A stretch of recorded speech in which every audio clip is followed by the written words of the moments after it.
భారత్ పాకిస్తాన్ దేశాల మధ్య నెలకొన్న ఉద్రిక్తత నేపథ్యంలో భారతదేశ హోంశాఖ ఆదేశాల మేరకు భారత పౌరులు ఏ విధంగా సన్నద్ధంగా ఉండాలో తెలియజేసేందుకు దేశవ్యాప్తంగా సివిల్ మాక్ డ్రిల్ కార్యక్రమాలు నిర్వహిస్తున్నారని దీనిలో భాగంగా అన్నమయ్య జిల్లాలోని రాయచోటి ఆర్టీసీ బస్టాండ్ వద్ద మాక్ డ్రిల్ కార్యక్రమం నిర్వహించామని ఆర్టీఓ శ్రీనివాస్ పేర్కొన్నారు. శత్రు దేశం నుండి మన దేశంలోని ఏ ప్రాంతం మీదైనా లేదా డ్యాంలు, విద్యుత్ ఉత్పత్తి కేంద్రాలు, డిజిటల్ నెట్వర్క్లు వంటి ముఖ్యమైన వ్యవస్థల మీద దాడి జరిగినప్పుడు ఏ విధంగా ఎదుర్కోవాలో తెలియజేసేందుకు ఈ మాక్ డ్రిల్ కార్యక్రమాలు నిర్వహిస్తున్నామన్నారు.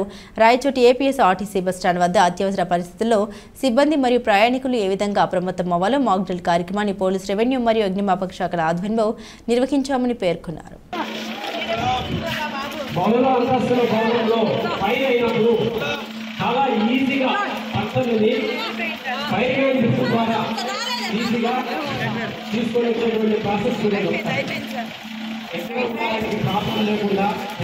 పౌర అంతస్తుల భవనంలో పడినప్పుడు దాదాపు ఆటోమేటిక్గా మన బాడీ తట్టుకోలేనటువంటి వైబ్రేషన్స్ అనేటువంటిది గురవుతుంది.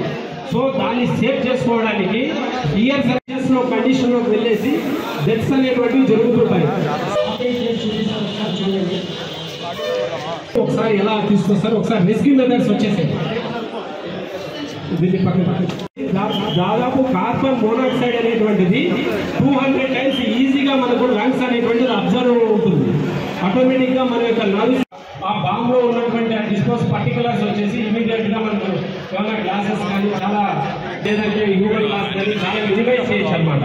సో ఆ గోల్డెన్ పీరియడ్లో చేయడానికి వివిధ రకాల మనకు ఉన్నటువంటి అక్కడ ఉన్న చాలా మంది తెలియక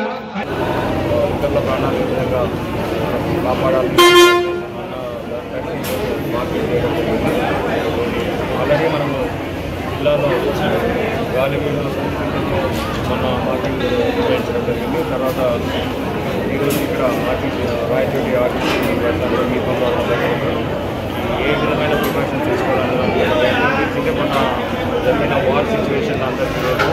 ఎస్పెషల్లీ ఎయిర్ స్ట్రైక్స్ జరిగినప్పుడు కానీ తర్వాత బ్లాక్అవుట్స్ జరిగినప్పుడు కానీ మనము గవర్నమెంట్ నుండి ఏ విధమైనటువంటి అలర్ట్స్ ఇస్తాము, దానికి ప్రజలు ఏ విధంగా ఎక్కువగా స్పందించాలనే దానిపైన వాళ్ళకి డీటెయిల్గా మార్కింగ్ చేసి చూపించడం.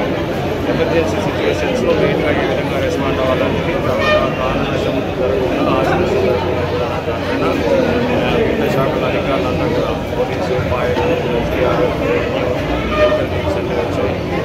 ప్రజలందరికీ బాగా అవగాహన కల్పించే దిశగా కార్యక్రమం రాజకీయంలో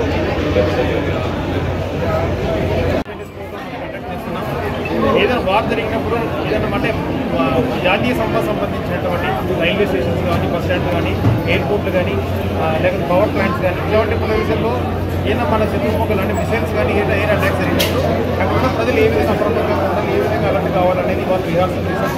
ఈ రిహార్సల్ సందర్భంగా ఏదైనా ఒక ప్రాంతం పైన అంటే ఒక బస్ స్టాండ్ ఫర్ ఎగ్జాంపుల్ మనం రాయచోటి బస్ స్టాండ్ తీసుకున్నాం.